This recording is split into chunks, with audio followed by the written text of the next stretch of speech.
gospel music akyalina olugendo luwanvu nnyo olw'okutambula n'okusinga nga Nigeria, okusinga wagawala wonna.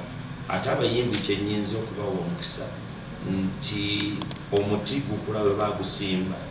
Abayimbi ba gospel abasinga obungi batambula nnyo ne beerabira ne makanisa gye baava, ate ne baba nga bagendayo obuyimbi kuyimba nga basereebu.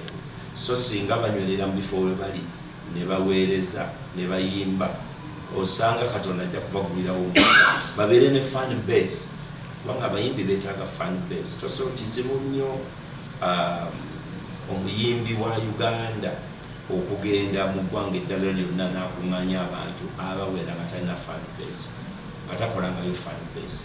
Kiba kizibu nnyo nnyo nnyo. Nabo abazungu boolaba baba bayimba dda ku mikutu nga twabaagala dda, kati bwajjawo era babamanyi be bagenda mu konsati zaabwe.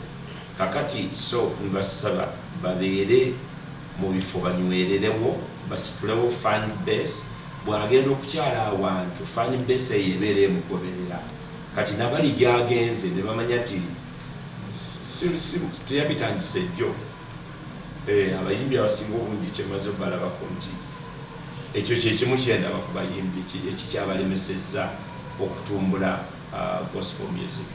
Ate olwokuba nti gospel music luyimba lw'abantu, luyimba lwa kusinza, bw'oba tufunye exposure kakati nga amateeka agaliwo ge baateekawo tosobola kuba luyimba lwa muyimbi nga tomusasudde. Kakati oli agamba owa TV nti nsasula emisolo gya gavumenti, ate n'omuyimbi naye akuba oluyimba lwe mu promoting, ate ekyakadde ku television, ekivaamu nga naye agamba nja kukuba endala zino ezitajja kusasulwa. So the business arrangement for the gospel music needs to be discussed.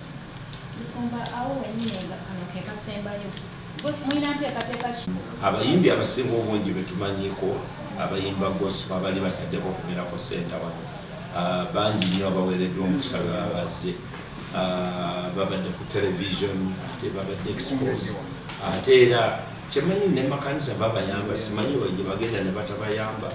Abayimbi bayambiddwa, naye ndowooza nti was for 2 years we continued to give food, and then lately we've been working with Karamoja. The story is everywhere. What we are doing there to feed the people, fight hunger. So I want to thank you for standing with us. That's the reason why we were chosen for this humanitarian award all over Africa, because it wasn't only in the country of Uganda. We reached out to our neighbors in South Sudan.